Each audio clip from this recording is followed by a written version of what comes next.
This is Oft Off Topic, a show where two men with the attention spans of a squirrel try and fail to stay on topic with today's subject. Where will their oral meanderings take us? Well, stick around and listen, because today's Oft Off Topic is... our conclusion on Betty Crocker. In our first episode, we talked about Betty Crocker's origin from a puzzle at the Washburn Crosby Company and how she rose to be a household name in the first half of the 20th century. Today we finish the Betty Crocker story and also discuss some of her most famous creations on this episode of Oft Off Topic. We're in 1948, and President Truman gives our gal Marjorie Husted, the one who was doing the Betty Crocker stuff, gives her the Woman of the Year award at the Women's National Press Club. She shared that award with 5 other women, so I guess she was 1/6 the Woman of the Year, so that seems kind of odd. Also seems very man-like, being like, we're going to have a Woman of the Year award. You're going to share it with 5 others. Right. But there's 5 or 6 of us. It takes 6. It's 1948. It takes 6 women to make 1 man. Don't you know that? It's the exchange rate. That's the exchange rate. That's a man-to-woman exchange rate. 1950 in the hardcover Betty Crocker recipe book with pictures. You know, the one that we all are familiar with. That one finally gets released. 950,000 copies in its initial run, and it sold for $2.95. Or you could get a deluxe edition for $3.95. The deluxe edition came with downloadable content and new skins for your Betty Crocker avatar, I believe. New skins for your Betty Crocker avatar. That's awesome. Yep. Wait, when was this? 1950. 1950. I'm just curious how much it was. Like, was it $250? $2.95 or $3.95 for the deluxe edition. That'd be $35 or $50 in today's money. Oh in case man, you're wondering. you beat me. And I know you are. Yeah. Ha! I always try to do the conversions just because it's fun. Yeah, conversion rate. I mean, it's depressing, but also like, wee, look at this. Yeah. Yep. Exactly. Also, you can actually find the OG editions on sale for around like $80 online if you wanted to get like a piece of history. And conversion rate would actually match. So, with escalation. Yep, $100 in 1950 is $1,314.08 now. Oh, this cookbook series has gone on to sell 75 million copies in total. And this puts it in the range of book sales along with The Da Vinci Code and Catcher in the Rye. Researching that, it's been theorized that Don Quixote has sold over 500 million copies of the book. I wonder how many people claim they assassinated some important person because they read a Betty Crocker book. They assassinated an important person? Catcher in the Rye. Ha! Okay. Sorry, that was out of left field, my man. But Catcher in the Rye, I immediately went to assassinations. They just read the Betty Crocker cookbook and they're like, must kill Elvis. That's where that's what happened on the toilet. He's like, yep. He's sitting there straining away, and so walks in like, Betty Crocker made me do this. Again, that's an off topic truth fact that we're going with. It's going forward. That is truth. And the off topic reality that we are building. And you know what? I challenge you. Prove me wrong. Exactly. You can't and you won't. No. 1950, and an embittered Marjorie Husted retires from General Mills. Why was she unhappy? Well, despite her being General Mills' biggest influence and salesperson they had by a wide margin, she was only making 25% of what the male salespeople were making, and they were contributing far, far less than Marjorie had done. She said, screw that, you're going to pay me $1/4, I'm leaving. That's right. Yeah, I know, right? In 1951, in a speech to the American Association of University Women, Husted said, quote unquote, management is dominated by men, and there's no indication of interest on the part of employers for change. Boy, howdy, was she right on that. Yeah, unfortunately. So, 1951 and 1952-ish, we get the Betty Crocker Star Matinee, which was a TV show starring Adelaide Howley as the new role of Betty Crocker. Adelaide didn't actually have one lick of professional cooking experience, but she did have a radio broadcasting experience and TV experience, so that's what landed her the gig. How to cook, didn't know how to be on TV. That's the important thing. Yep. By the time she took over the radio show part of the job, the radio show had a listening audience of around 3 million people. Yeah, that's actually not bad, as far as I can tell. And she would do the radio show and starred in the Betty Crocker TV show that was on CBS from 1950 through 1952. And she was also in the Betty Crocker Star Matinee on ABC, and also made guest appearances on the Burns and Allen comedy show with George Burns and Gracie Allen. You know, when I think of George Burns, I can't think of him young. I always think of him as old as shit. I'm pretty sure he came out of the womb as an old man. Yeah. Yeah. A very old primate. Yeah, right. Cigar and everything, cigar and bow tie. Right. Wah, Mom. Wah. Give me a nipple. Why did it hurt so much pushing him out? He's got a lit cigar. We knew this birth was going to be special when cigarette smoke came out first. She just dilates it just like cigarette smoke. Just cigar smoke. She's like, poof. The cigar tip is crowning. Just this lit cherry coming out first. Like, More, it'd be cigar first. Yep, it would be. Again, another off topic true reality fact. George Burns is born with a cigar lit. With cigar lit. That mother had some fortitude in her to push that out. Anyways, Adelaide's run as Betty Crocker would go up until 1964 when General Mills would drop her in a rebranding effort. She would actually go on to finish her college education and teach English in Bremerton, Washington, where she would die at the age of 93 in 1998. Pretty good run. Fun fact there. Yeah, not bad. And this lady would actually be the last true Betty Crocker of note, as it was just kind of random actresses doing commercial spots as Betty Crocker from here on out. The radio show went out of fashion. The TV show went out of fashion. Nobody really cared about Betty Crocker anymore, outside of her boxed cake mixes. I almost said, I can't believe people just sat around and listen to radio shows. I'm like, well, shit, what are we doing right now? What's a podcast? Yep, that's literally just a radio show without commercials. Well, some of them have commercials actually now. I mean, there is the benefit of we're not trapped in a room. It's like this giant ass hunk of this giant 100-pound radio sitting in the middle of your room. The entire living room is built around the whole family. Just sits around the radio reading the newspaper. I just hit a pothole. It's just things that do stuff in the home. Your brain was straining like Elvis on the toilet. Exactly. Before he was murdered by a Betty Crocker fan. So also while I was doing this research, I came across a video interviewing Barbara Jo Davis, known as the Black Betty Crocker, because she was a black lady who worked in Betty Crocker kitchens from 68 through 88. She actually kind of had a couple of fun stories too that I figured I'd share. She was one of the people that actually worked on Hamburger Helper. But one thing she talked about is she worked in Betty Crocker test kitchens where basically they would just, bake stuff around the clock and just test recipes and see what worked and what didn't. Well, apparently these were open air kitchens that were open to tourists. They would be leading tours around the Betty Crocker, the General Mills plant. Mm-hmm. And I guess you could literally walk right up to these test kitchens and just watch people cook, get right up in their face even sort of thing. And it was just so egregious to the point that the people taking tours literally were just well, this obviously isn't the real test kitchen. These are actors doing their thing. So people just watch and applaud as stuff was being cooked and made it really awkward for the cooks. Barbara was talking about one day she messed up and boiled over some molasses onto the stove and it caught fire. And all the cooks were panicking and all the people on tour were ooh, performance art. Very nice, very nice. And started laughing and enjoying it. Yeah. And she's like, no, the kitchen's on fire, you idiots. And they're just ooh, very nice. They're really selling this fire thing. Yeah. I'm so impressed. Yeah, right, exactly. She was also in charge of writing some of the cookbook directions, too. And Betty Crocker, I'm not sure what year this actually happened. Sometime between 68 and 88, I guess. Probably earlier on, because someone sued Betty Crocker because the directions apparently said, warm up a can of condensed milk on the stove. And the dude apparently just took a unopened can and just put it in a pot and set it on the stove and cranked it on high, and the thing exploded and damaged his kitchen and sprayed stuff everywhere. So he was like, hey, I'm an idiot, so I'm going to sue. So if you ever think dumb lawsuits are a new thing, no, they've been around for a while. I mean, this is the reason why they say don't shower with a hairdryer, Yeah, exactly. Yeah, those words are there because people did that stupid stuff. Yeah. Yeah. They even actually kind of did that on an Alf episode, too, if I remember correctly. An Alf episode? I mean, yeah. You know what? They were I'm sure they were trying to find... No, there was an episode where Alf was trying to make a jacuzzi in their bathtub with an electric mixer. And the joke was he got electrocuted, and some kid actually tried that in real life and got electrocuted, and they had to go back and edit the episode. Oh, that's stupid. Check out our Alf episode on Oft Off Topic, because we talked about this. Beavis and Butthead. I remember a big controversy. Beavis, they lit their house on fire or something. It's Beavis and Butthead, they're poisoning our kids. We're gonna turn them into arsons, firebugs. Look at Alf. What are you doing? Yep, exactly. But Alf was an offensive cartoon. He was a cute puppet. You can't be mad at cute puppets. That's also true. He's like, come on, kids, worship Satan. It's puppet. Also, Barbara was working on the writing recipes for the Betty Crocker cookbook.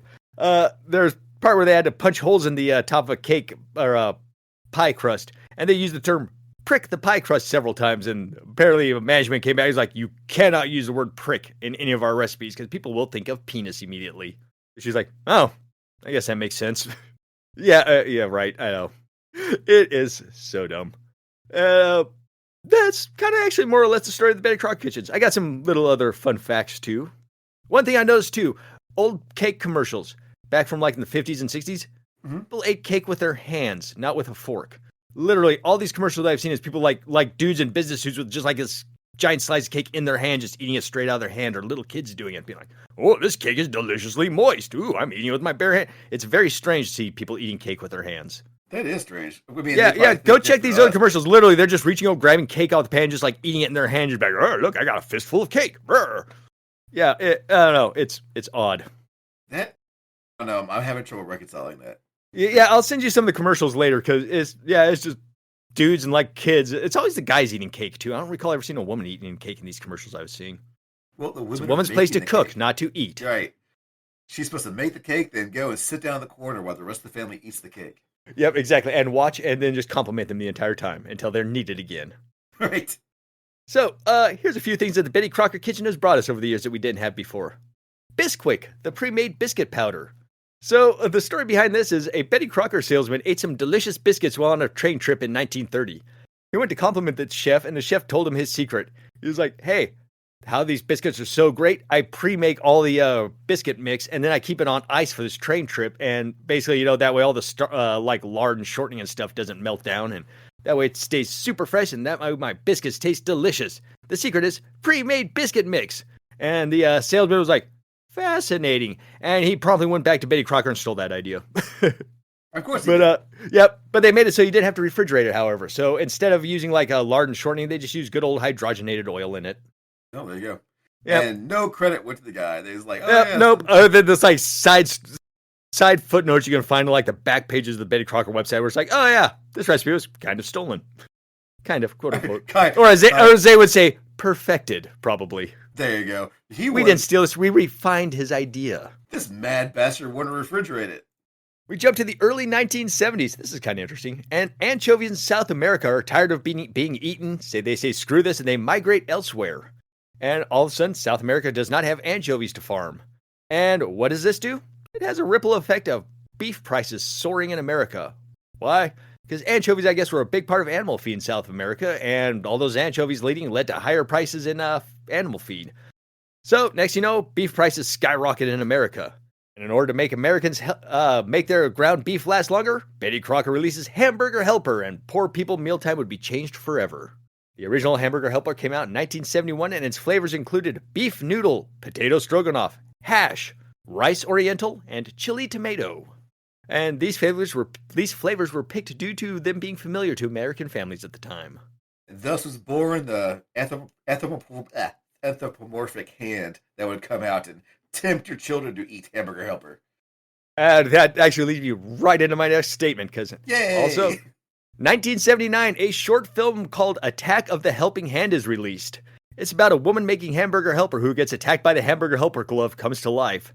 It is 6 minutes long and features the talents of Sam Raimi and Bruce Campbell in it. It's available on YouTube. Attack of the Helping Hand. There you go. Starring Sam Raimi and has Bruce Campbell doing cinematography on it, I believe. Let me help you along the way to your demise.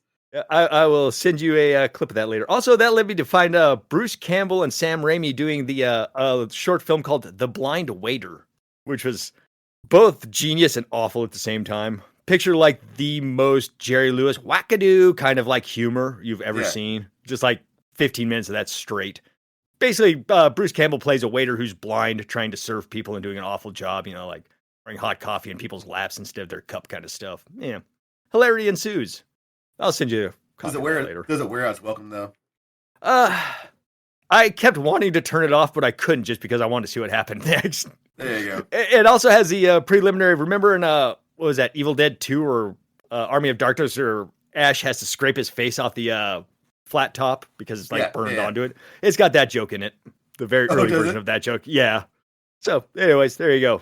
Bruce Campbell, his career might have to do with Hamburger Helper. At least it helped it along. I like Bruce Campbell. He does, I've seen him on a bunch of stuff, and he's not my favorite actor, but I definitely appreciate when he's there. I appreciate him. He does his roles well. He really does. I mean, he's always kind of just playing Bruce Campbell, but he does it really well, though. So, yeah. Yeah. Oh, man, there was one movie, like, not many people saw that I really liked it, man. He was in old folks' home, and he was like Elvis. And Bubba Hotep? Yes. Yeah, like he swapped out with a lookalike with the intention of going back, but the lookalike died, and so he was fucked. He's like, damn it.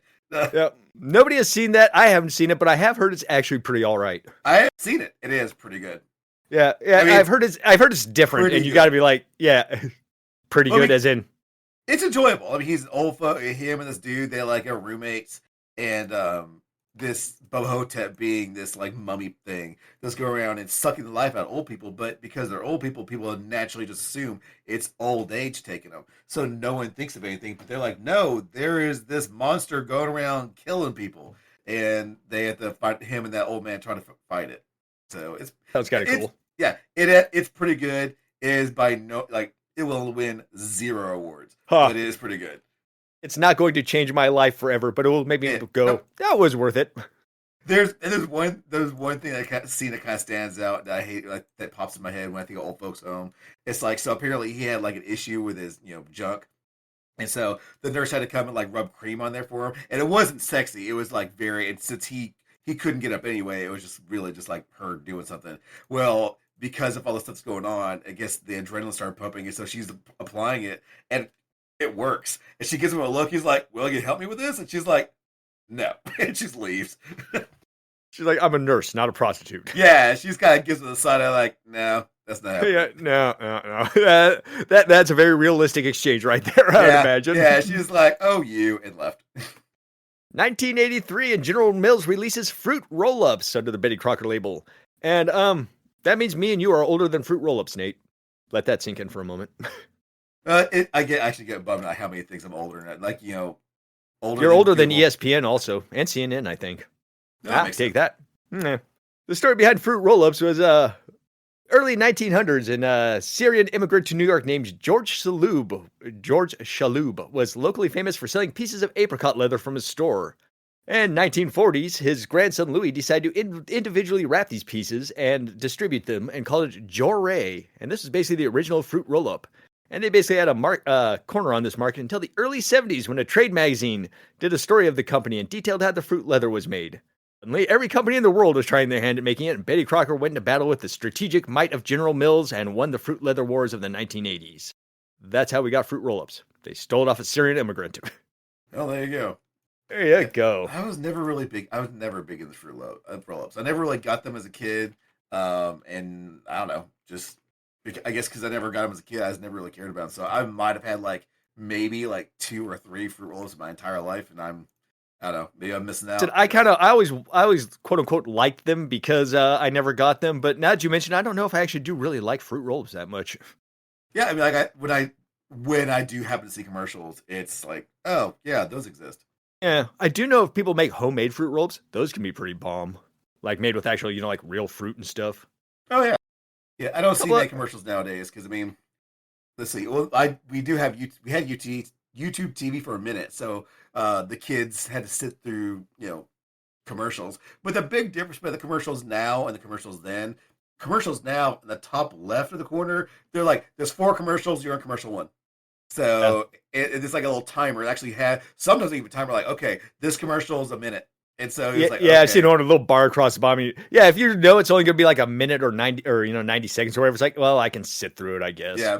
And then I used to have something through YouTube until you, like a fucking crack dealer, it's like, let me give you a taste of YouTube Premium. And so I started YouTube Premium. I'm like, I can't go back. I cannot. I watch YouTube. Sometimes I'll click a link in Google and it'll send me to not my YouTube account. It'll send me to another YouTube because I have several Google accounts.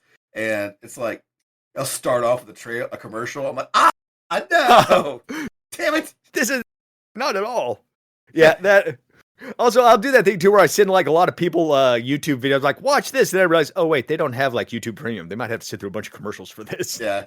The worst is when you send them a a trailer for something, or it's like, I'm gonna send you a movie trailer, and they get there, you're basically sending a commercial, and they watch the commercial before they watch the commercial. Right. You watch this movie trailer before you watch a movie trailer. That annoys me, but it's not still like I've said before. Nothing annoys me nearly as much as when nowadays you go to see a commercial and they show you the little mini clip, like they show you the best part of the commercial before the commercial actually starts, or I should trailer. Here's look, here's like literally 4 or 5 seconds of the best part of what you're about to watch, and now you watch the whole thing. It's like Here's that giant building explosion that you're waiting to see at the very beginning of the trailer, and now you got to watch the rest of the trailer. and I get why they're doing that. It's because nowadays you need to grab people's attention in the first few seconds, or they're going to swipe. Yeah. And I swipe too. I'm guilty. I am one of those people. And I'm like, nope, nope, nope. So I get why they're doing it, but as someone who's actually interested in wanting to watch that video, it is highly irritating to like basically get a spoiler for the next 2 minutes. We'll call this Nate's Quandary. Nate's Quandary, yes. Yes. Because grind my gears is taken. Yep. It is something to get your gears grinded over or grounded over. It is. So frustrating. Or even like, I want to watch a clip of a show. Like, oh, not necessarily want to. Like, or TikTok's like, look, here's a clip of a show you might like. This clip is like 3 minutes long, and it starts off with the thing, like the thing, like the whole clip about, like, here's the most important part of this clip. Now watch the clip. Like, Yep. I have seen interviews with like directors and producers and stuff who are very unhappy with the way that the trailers get cut for their movies because it'll like literally give up the most important scenes or like spoil put spoilers in there. Oh yeah. No. Yeah. I've seen directors be like, they literally destroyed my movie with that trailer. They ruined it. They gave away all the surprises. It's awful. That's been a problem for a while though, because if you think about Terminator 2, in Terminator 2, that movie is shot. You are not supposed to know Arnold Schwarzenegger is the good guy until the hallway scene. Yep. When he shows up and you got Edward Furlong. He's running away like, oh no, there's a cop after me. And he sees this Terminator and the guy, he pulls the gun out, and you're supposed to have a moment of like, oh shit, it's fucked. Yeah. And then he saves him. And that's oh my God, things are different. But all the marketing beforehand, I walked in that movie theater knowing. Yep. It was like, because they showed like that buddy scene where it's like, and now he's got a Terminator friend. Yeah, right. I saw a movie 3 times in the theater when it came out. I was only a kid too, all by myself. Yeah, it's like, I love that movie. That was a good movie. And I remember too when I saw that was one of the few movies I actually got to see in a theater. And then when I saw it on tape, the tape version actually had some scenes cut out from the movie theater version that I saw too, which is kind of weird. Yeah. Well, because there was that Linda Carter scene where the one thing I always remember was the scene where they have to pull the chip out of the Terminator's brain to reset it for some reason. And Linda Carter grabs a hammer and she's like, "We're taking this thing out now that it's like." He's like, "No, this is a good one." Yeah, that was in the movie theaters, but it wasn't like in the VHS release at first, if I recall. I think that scene you're thinking of? I don't know. Maybe Was it the opposite? Yeah, that's exactly the scene I was talking about. But no, it was not in the theaters, but it was. Oh, okay, it was on the VHS. Oh, okay, cool. Okay, I got it backwards. But yeah, I do remember it being like, I don't remember this scene before. Right, or they're supposed to be like, and this wasn't even on the VHS tape. This is like later on where they're like, look at these cut scenes. You were supposed to see the T-1000 starting to kind of break down, like at the very end when they're in the all the construction and stuff. You see him starting to kind of lose control over his shape-shifting abilities. Which doesn't, I guess they cut it out because it doesn't even fucking matter. Like, yeah, he started to break down his shape-shifting abilities, but he got thrown in lava. So him losing control over his shape-shifting abilities meant nothing. Assume you're just losing control of his shape-shifting abilities because he got thrown in lava. I didn't pay that close of attention. Well, I'm talking about beforehand. Like, he's walking around and he grabs, it's subtle, but he's walking through the stuff looking for him, and he holds a handrail, and his hand, basically becomes part of the handrail. And he just kind of rip it off, and as he's walking, his foot starts taking the form of whatever's on the floor. It's very subtle, but yeah, in the end, I can see. But that's because it was just so hot in the foundry that his skin, something like that, quote unquote, metal was melting because he's made of gallium or whatever. Yeah. It was they're subtly kind of hinting he's starting to break down, and yeah, it like I said, in the end, it did. I see why they cut it out. But it's still kind of a cool addition. Been cooler if he completely broke down and he just turned into this pool of mercury, and then they could just carry him around in a little mason jar and be like, look at my little Terminator. I made a Terminator. Yay. That movie was really good. It was. I thoroughly enjoyed that. Possibly the best sequel ever made. Yeah, I don't know, but the best. There are very few movies that are surpass their originals. Terminator 2 is definitely one of them. Empire Strikes Back is another one. Yep. Yeah, that one might be better sequel. Well, who knows? No, I mean everyone's free to think their own, but in my humble opinion, Empire Strikes Back is on every level a superior movie to Star Wars. Oh yeah. Well, no, my thought was is it that much more superior to Star Wars as Terminator 2 was to Terminator 1? I was just thinking the gap in superiority. You got me there. The I'll give you that. Yeah, I'll give you that. Yeah, because Terminator 1 is really good, but Terminator 2 was better. Yeah, it is. And Star Wars, the original Star Wars was. It was good. Yeah, it was good. Great. Yeah, I mean, it's enjoyable. Is it technically a good movie? You definitely have hits and misses. Yeah, and especially like the lightsaber scene at the end. It is what it is, and because back then they were thinking two old fencers, like it's mentally a mental game where they're lightly touching you. I mean, that lightsaber battle with Obi-Wan and Darth Vader in the original was shit. Let's just call it as it is. The guy playing Darth Vader couldn't see. And you had Alec Guinness, who's old as hell. And just didn't care at this point. yeah, he was doing this movie. He's like, I need money. It makes sense. I really wish. I know we talked about this before. Like the fan battle between Vader and Obi-Wan is very good. I can't remember the name of it, but it's whatever. And so they can do better now. I kind of get why they don't, because they want to preserve it. But it's like, come on, you have fucked with the Star Wars original trilogy so much. Why not throw that in there? You gave us crappy messing around, because it would be kind of weird though. Like Alec Guinness acting like an 85-year-old man through 90% of the movie, and at the very end becoming a super ninja flying through the air and jumping off walls and stuff. I mean, I guess you could just be like, well, that's just like Count Dooku. They did that with him. Yeah, but I guess he did kind of shuffle around like an old man throughout most of the thing. But I don't know, he didn't seem so. I don't know. He didn't seem quite as helpless as like Obi-Wan did, quote unquote. Obi-Wan didn't really seem that helpless. I mean, he wasn't like super frail. He showed some abilities. I guess he was more unwilling to fight.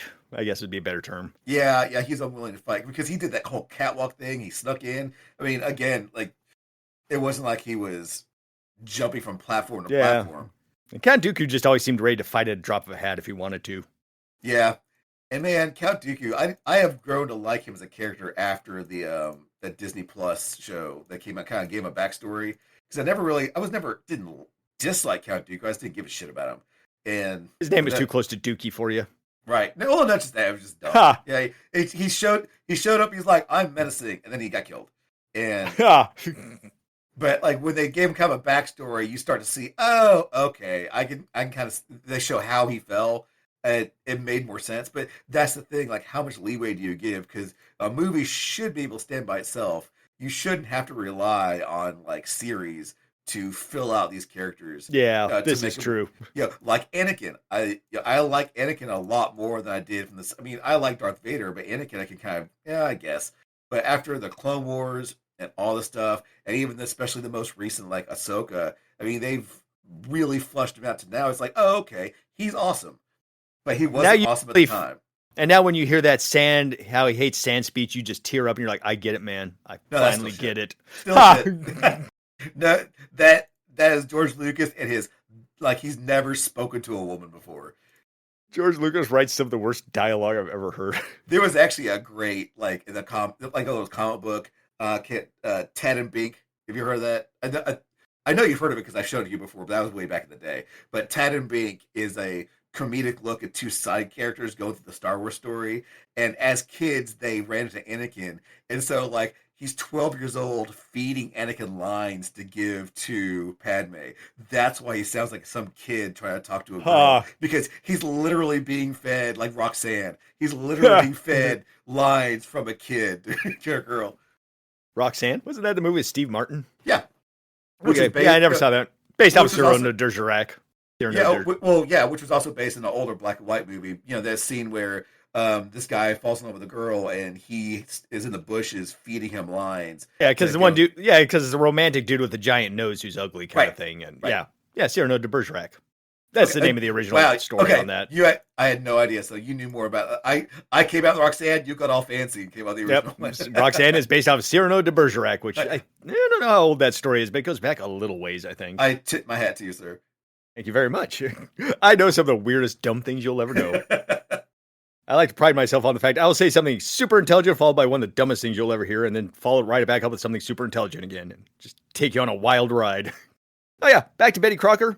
Couple of last few things to round up that they invented. They invented Dunkaroos, fruit by the foot, fruit gushers.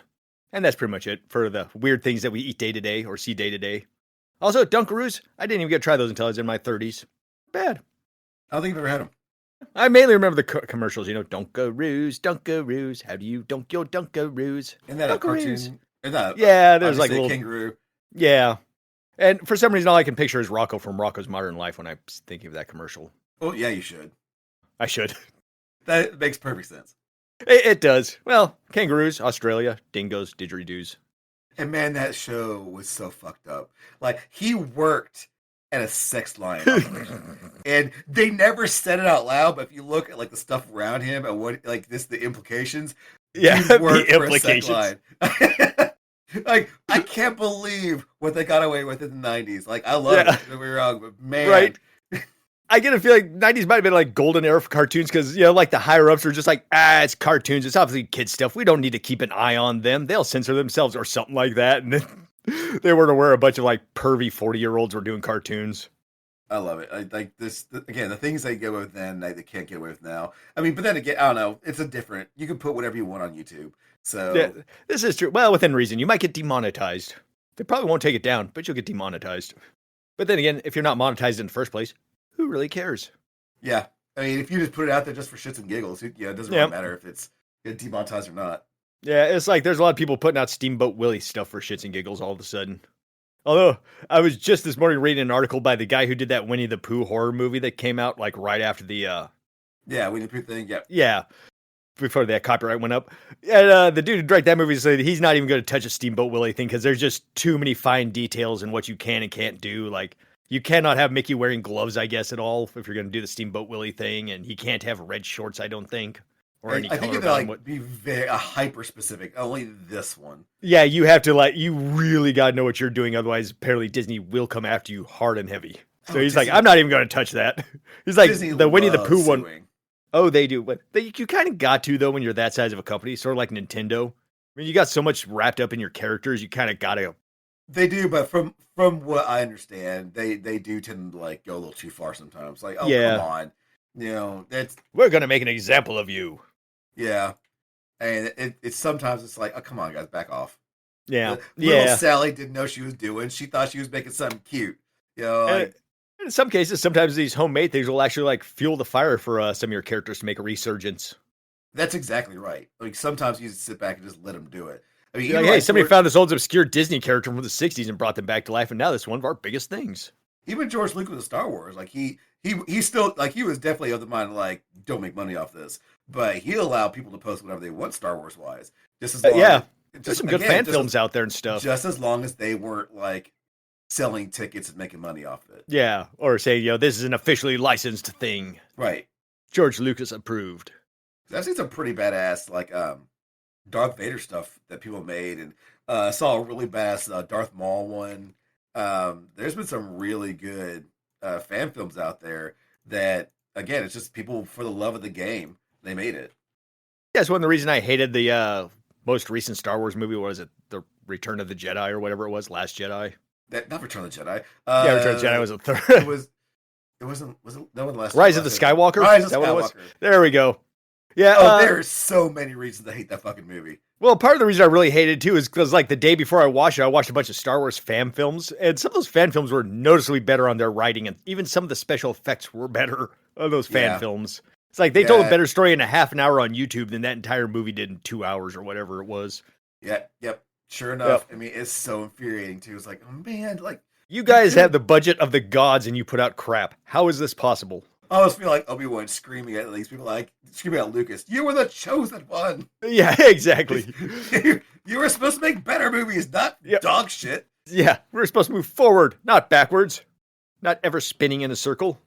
Yeah, I think they're making a new one. I think, and I might be talking about my ass because these are articles I haven't read, but I saw the title of the article and then moved on. But I think they're making another Star Wars. The best kind of research you could possibly do. Headline research. Yeah. Hey, at least I had the decency to announce it before. This is true. But but I think Daisy Ridley is like reprising her role. I think after she said she wouldn't. Oh, But I mean, and the thing is, I didn't dislike Rey. Like let me know, I am super cool with female Jedi, and like there are like Ahsoka is amazing, and there's a lot of times just you can't.